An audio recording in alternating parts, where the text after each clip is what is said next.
Hello my dear students, आप लोगों का इस नए क्लास में स्वागत है। आज की अपनी इस नए क्लास में हम पढ़ने वाले लेटर फॉर्मेट के बारे में।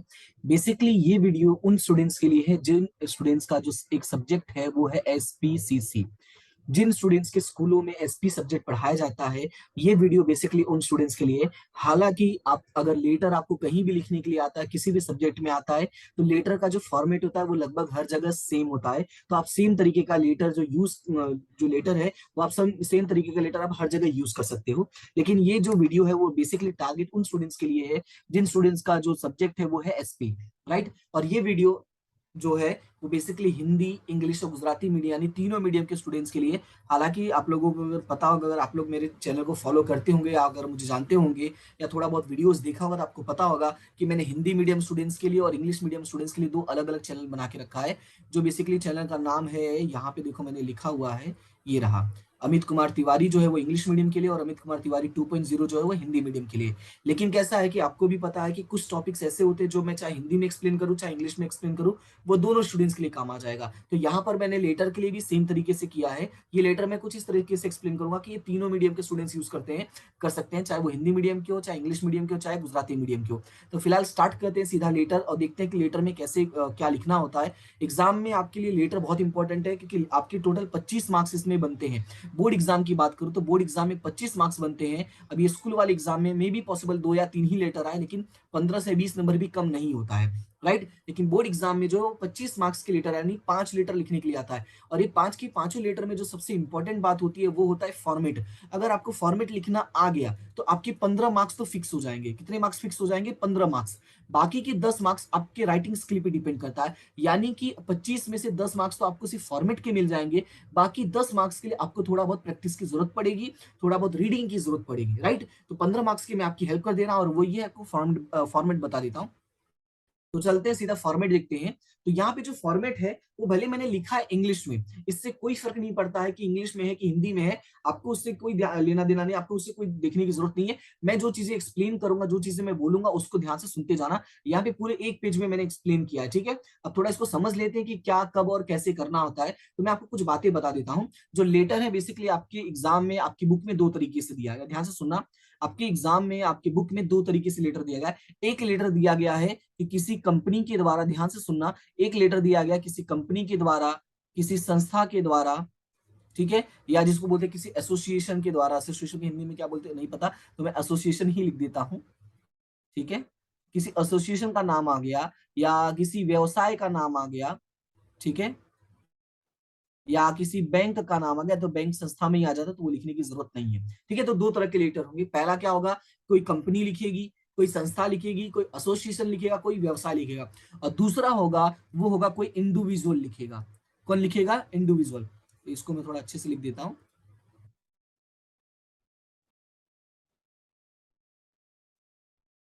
इंडिविजुअल का मतलब है कोई व्यक्ति, ध्यान से सुनना, कोई व्यक्ति। तो आपके एग्जाम में जो लेटर्स आएंगे वो दो कैटेगरी के आएंगे। एक आएगा कोई कंपनी, संस्था या एसोसिएशन लिखेगी, दूसरा कोई इंडिविजुअल या व्यक्ति लिखेगा। तो दोनों ही केस में लेटर का फॉर्मेट जो है वो स्लाइटली डिफरेंस होता है, थोड़ा सा डिफरेंस होता है। बाकी पूरा फॉर्मेट जो है वो सेम होता है। ठीक है। बस थोड़ा सा अंतर होता है और वही थोड़ा सा अंतर आपको समझना होगा। तो यहाँ पे पहले स्टार्टिंग का पॉइंट देख लेते हैं। स्टार्टिंग के पॉइंट में आपको याद रखना है, क्या याद रखना है? सबसे पहले हम फर्स्ट वाले पॉइंट को लेके चलते हैं, यानी ये वाली पॉइंट को।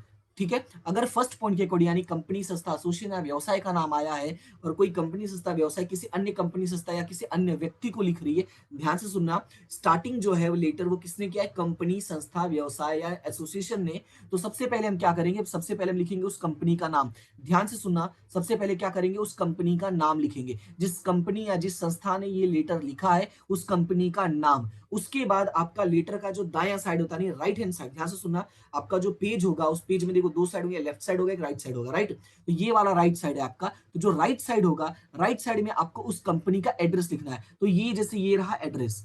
ठीक है। जितना मैं इस पेन से यूज कर रहा हूं, ऑरेंज वाले पेन से, वही ध्यान रखना वो किसके लिए? कंपनी वालों के लिए। ठीक है, तो मैं यहाँ पे लिख देता हूँ कि ये बेसिकली कंपनी वालों के लिए है और इंडिविजुअल के लिए मैं अलग कलर का पेन यूज कर लूंगा। ओके, तो अभी ध्यान से सुनना कि सबसे पहले क्या लिखोगे, कंपनी का नाम, जो कंपनी का नाम दिया वो नाम लिखना है, और कंपनी का एक रैंडमली एड्रेस याद कर लेना। आपको नहीं याद आता है कोई एड्रेस, तो अपने घर का, अपने दोस्तों के घर का, अपने स्कूल का या अपने आसपास का जो भी एड्रेस तुम्हें पता वही एड्रेस लिख देना, क्योंकि एग्जाम में बहुत ही कम चांसेस होता है कि आपको एड्रेस दिया जाता हो। दिया जाए नहीं दिया जाए उससे कोई फर्क नहीं पड़ता, बट आपको एक एड्रेस तो लिखना ही पड़ेगा। तो जैसे मैंने यहाँ पे लिख दिया 32 शांति कुंज आविर्भाव सोसाइटी भटार 4 रास्ता सूरत 394221।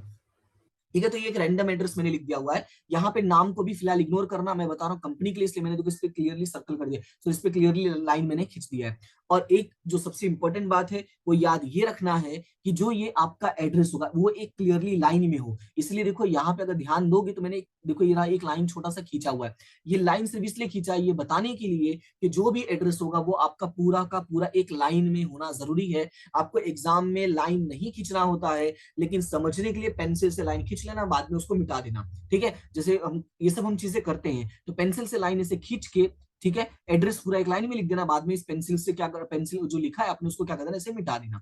क्लियर है इतना? तो आपका जो एड्रेस है वो एकदम एक लाइन में हो जाएगा। उसके बाद नेक्स्ट आपका काम होगा, यहाँ पे एक जो कम्युनिकेशन के लिए आपको मोबाइल नंबर या ऐसा कुछ भी होगा वो आप यहाँ पे लिख देना। फोन नंबर, मोबाइल नंबर जो भी हो वो यहाँ पे लिख सकते हो। क्लियर है इतना? तो ये था फर्स्ट पार्ट जो था बेसिकली कंपनी के लिए। अब बात करते हैं हम लोग बात करते हैं इंडिविजुअल, तो इसके लिए मैं ब्लैक कलर का पेन यूज कर लेता हूँ। ठीक है, इंडिविजुअल के लिए बात करते हैं, नहीं व्यक्ति के लिए। तो जब कोई व्यक्ति किसी अन्य व्यक्ति, अन्य कंपनी, अन्य संस्था या किसी भी सरकारी डिपार्टमेंट में लेटर लिखेगा तब क्या होगा, तो सबसे पहले हमें याद रखना है, ये वाले पॉइंट्स को इग्नोर कर दो, अब आ जाओ यहाँ पे। तो सबसे पहले हमें उस व्यक्ति, उस इंडिविजुअल का नाम लिखना होगा। सबसे पहले क्या लिखना होगा, उस व्यक्ति, उस इंडिविजुअल का नाम और साथ में उसका एड्रेस।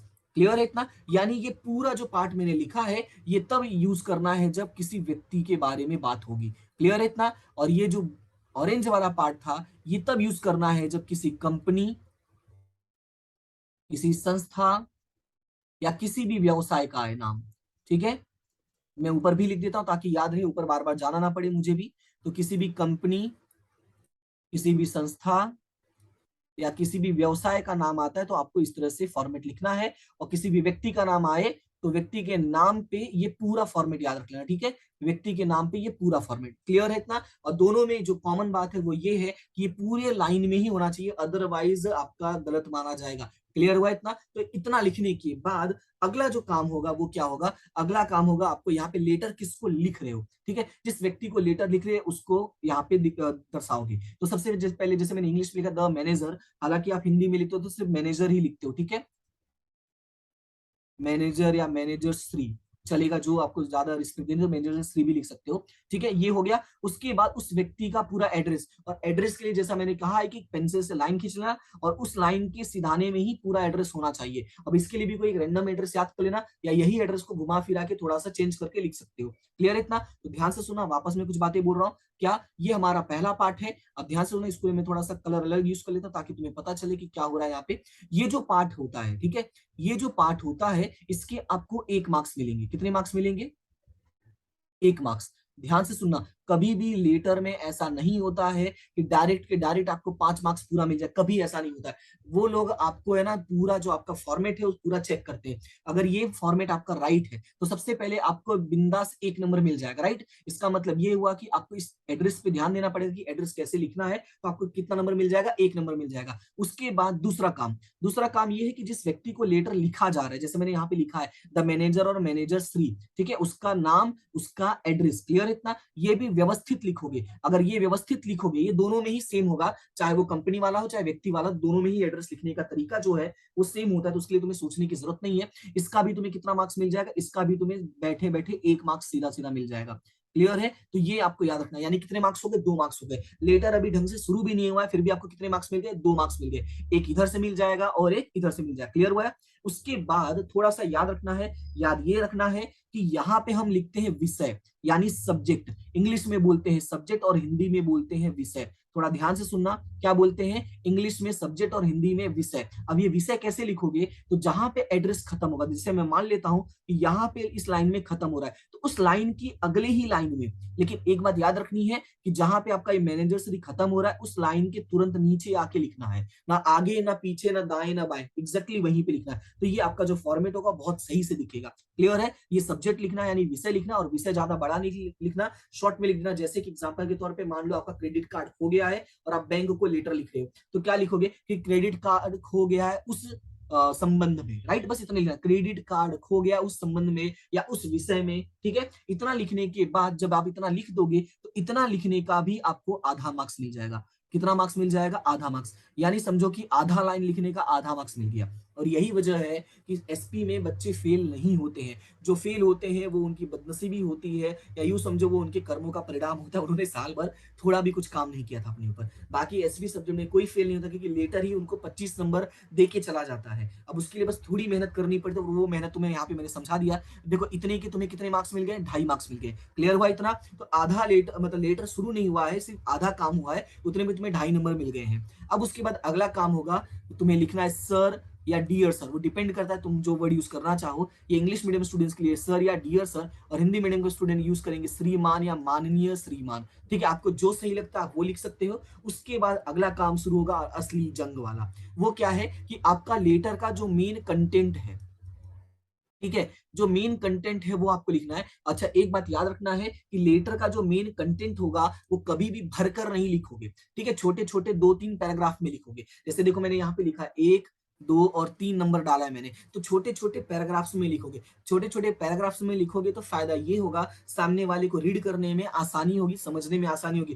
पूरा स्टोरी की तरह भर के पेज लिखोगे तो कोई ध्यान नहीं देगा, और जब ध्यान नहीं देगा तो इसका जो नंबर देना चाहिए वो नंबर ना देके तुम्हें चुपचाप 1 नंबर देके आगे बढ़ जाएगा। इसलिए अगर पूरे नंबर चाहिए तो पूरा परफॉर्मेंस बढ़िया से करना पड़ेगा। ठीक है, अगर बढ़िया परफॉर्मेंस करोगे तब जाके अच्छे से नंबर मिलेगा। तो अब वो परफॉर्मेंस कैसे करोगे, तो जो भी लेटर होगा, जो भी विषय होगा, उस विषय को ध्यान में रखकर 3 बातें। पहला तो अपने बारे में लिखो, लेटर क्यों लिख रहे हो, दूसरा समस्या के बारे में, तीसरा मैं उम्मीद करता हूं कि आप इस बारे में एक्शन लेंगे। क्लियर है, इस तरह से 3 बातें, पहले अपने बारे में, दूसरा समस्या के बारे में, तीसरा समस्या का समाधान होगा, ऐसी मैं उम्मीद करता हूं। तो ये कंटेंट लिखने के भी, ठीक है ये गलत बन गया, कंटेंट लिखने के आपके मिलते हैं 2 मार्क्स। कितने मिलते हैं, 2 मार्क्स। तो मैं ये उम्मीद करता हूं कि मे बी पॉसिबल आपको 2 मार्क्स ना मिले तो 1.5 नंबर तो आपको मिल ही जाएगा। यानी कि देखा जाए तो आपके कितने मार्क्स हो गए, 2.5, 3 और 4 नंबर तो आपको यहाँ से मिल गए, कंफर्म हो गया। अगर आपकी नसीब अच्छी, आपको अच्छा बढ़िया लिखी हो तो आपको 2 नंबर भी मिल सकता है। क्लियर इतना, तो ये है आपका लेटर का फॉर्मेट। लास्ट जो पॉइंट बचता है वो ये बचता है, लेटर लिखने के बाद लेटर कौन लिख रहा है उस व्यक्ति के बारे में।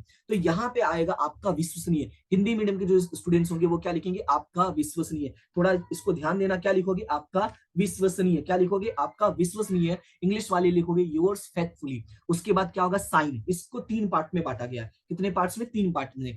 पहले साइन करोगे, ठीक है, पहले क्या करोगे, साइन करोगे। उसके बाद अगला काम क्या होगा कि उसका पूरा नाम, यानी जिस व्यक्ति का साइन होगा उस व्यक्ति का पूरा नाम होगा। और उसके बाद उसका डेजिग्नेशन। डेजिग्नेशन का मतलब होता है पद, कि जो व्यक्ति लेटर लिख रहा है वो किस पद पे काम करता है, कर्मचारी पद पर है, सेक्रेटरी पद पर है, या कोई स्कूल लिख रही है तो स्कूल का नाम। क्लियर इतना, तो 3 चीजें आ जाएगी। इतना लिखने के बाद अगर ये इतना लिख दोगे, इसके भी आपको कितने मिल जाएंगे, आधा मार्क्स मिल जाएगा, यानी हाफ मार्क्स। तो ये हो गया आपका पूरा का पूरा 5 मार्क्स कवर। समझ में आया, तो इस तरह से आपको लेटर लिखना है, और यही तरीका पूरे एसपी में जितने भी लेटर है, यानी कि आपका जो एसपी का बुक है, ठीक है, पूरे जितने भी चैप्टर्स है, 5 या 6 चैप्टर्स हैं आपके लेटर के, जितने भी चैप्टर्स हैं आप पूरे चैप्टर्स में सेम तरीके का इस्तेमाल कर सकते हैं। कोई चेंजेस नहीं, आपको मिलाना हो तो एक बार मिला के देख लेना। हालांकि इतना ट्रस्ट करो, ठीक है, पिछली बार भी मैंने स्टूडेंट्स को बताया था, उनको काफी हेल्प हुआ था, तो उतना टेंशन नहीं लो। इस तरीके से पूरा फॉर्मेट याद रखना। अच्छा, लास्ट में एक बात और, लास्ट में कभी कभी इंक्लोजर्स भी लिखने के लिए दे देता है, तो अगर आपको इंक्लोजर्स पता हो तो लिखना, नहीं ले पता हो तो कोई दिक्कत नहीं है। इंक्लोजर्स को हिंदी में कहते हैं संलग्न। क्या कहते हैं हिंदी में, संलग्न। तो ये लिखना ना लिखना आपके ऊपर डिपेंड करता है। जैसे कि अगर आप कोई कंप्लेन कर रहे हो, ठीक है, मान लो मैं किसी सरकारी विभाग में कंप्लेन कर रहा हूं और मैं बोल रहा हूं भाई मैंने ऑलरेडी 4 बार लेटर लिख लिया है, तो उसका इंक्लोजर्स लगा देना, 4 बार लेटर लिखा जो उसका कॉपी लगा देना जेरोक्स करके, तो लिख देना भाई 4 कॉपी लगाया मैंने जो पिछली बार लेटर लिखा था। ठीक है, जहां जरूरी होगा वहां पे इंक्लोजर्स यानी संलग्न लिखोगे, नहीं जरूरी होगा तो नहीं लिखोगे। ठीक है, क्लियर इतना, तो ये है आपका लेटर का फॉर्मेट। तो जैसा मैंने फॉर्मेट बताया, इस बात को दिमाग में अच्छे से फिट कर लेना। क्लियर है इतना? तो उम्मीद करता हूँ कि ये क्लास आपको समझ में आगा बढ़िया लगा होगा, क्योंकि मैंने अपनी तरफ से तो काफ़ी कोशिश की है कि आपकी पूरी तरीके से हेल्प हो जाए, ठीक है? और अच्छी लगी है तो आपको करना क्या है, कुछ नहीं करना, लाइक, शेयर, सब्सक्राइब कर देना, इसके अलावा कोई कुछ भी करने की ज़रूरत नहीं है। और अपना सपोर्ट बनाए रखना, जितना जल्दी हो सके उतना जल्दी सब्सक्राइबर्स और बढ़ेंगे, तो और मैं काम करने में एक्साइटेड रहूँगा। रात दिन-रात तो काम कर ही रहा हूँ वैसे, तो कहते हैं ना दिन-रात करो तो अब रात-दिन भी करूँगा, ठीक है? तो फिलहाल आज के लिए इतना ही, मिलते हैं नेक्स्ट क्लास में, तब तक के लिए thank you so much and have a good day.